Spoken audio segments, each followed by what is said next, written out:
ರಾಯಗಢ ಜಿಲ್ಲೆಯಲ್ಲಿ ಸುರಿಯುತ್ತಿರುವ ಭೀಕರ ಮಳೆ ಮತ್ತು ಪ್ರವಾಹದ ನಡುವೆ ಅತ್ಯಂತ ಅಪಾಯಕಾರಿ ಹಾಗೂ ಆತಂಕಕಾರಿ ಘಟನೆಯೊಂದು ಸಂಭವಿಸಿದೆ.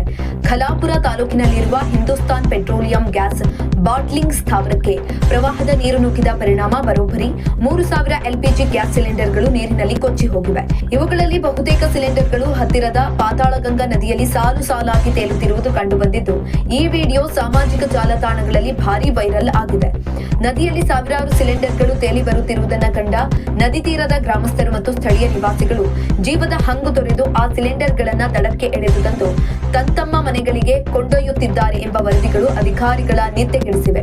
ಘಟನೆಯು ಖಲಾಪುರದ ಎಂಐಡಿಸಿ ಕೈಗಾರಿಕಾ ಪ್ರದೇಶದಲ್ಲಿರುವ ಎಚ್ಪಿಸಿಎಲ್ ಫ್ಲಾಟ್ನಲ್ಲಿ ನಡೆದಿದೆ. ಪ್ರವಾಹದ ನೀರಿನ ರಭಸಕ್ಕೆ ಸಿಲಿಂಡರ್ಗಳನ್ನು ಸಂಗ್ರಹಿಸಿಡಲಾಗಿದ್ದ ಆವರಣವೇ ಮುಳುಗಿ ಹೋಗಿ ಈ ಅವಾಂತರ ಸೃಷ್ಟಿಯಾಗಿದೆ. ಪರಿಸ್ಥಿತಿಯ ಗಂಭೀರತೆಯನ್ನು ಅರಿತ ರಾಯಗಢ ಜಿಲ್ಲಾಧಿಕಾರಿಗಳು ಸಾರ್ವಜನಿಕರಿಗೆ ಕಠಿಣ ಮುನ್ನೆಚ್ಚರಿಕೆ ಸಂದೇಶವನ್ನು ರವಾನಿಸಿದ್ದಾರೆ. ನದಿಯಲ್ಲಿ ಕೊಚ್ಚಿ ಬಂದಿರುವ ಸಿಲಿಂಡರ್ಗಳು ತುಂಬಿವೆಯೇ ಅಥವಾ ಖಾಲಿ ಇವೆಯೇ ಎಂಬುದು ಇನ್ನೂ ಸ್ಪಷ್ಟವಾಗಿಲ್ಲ. ನೀರಿನ ರಭಸಕ್ಕೆ ಅವುಗಳ ವಾಲ್ಟ್ ಹಾನಿಗೊಳಗಾಗಿ ಅನಿಲ ಸೋರಿಕೆಯಾಗುವ ಭೀತಿ ಇರುತ್ತದೆ.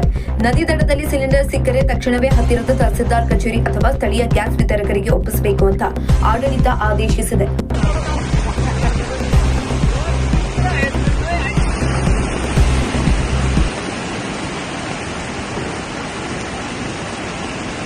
सब सिलेंडर है HPCL पातालगंगा।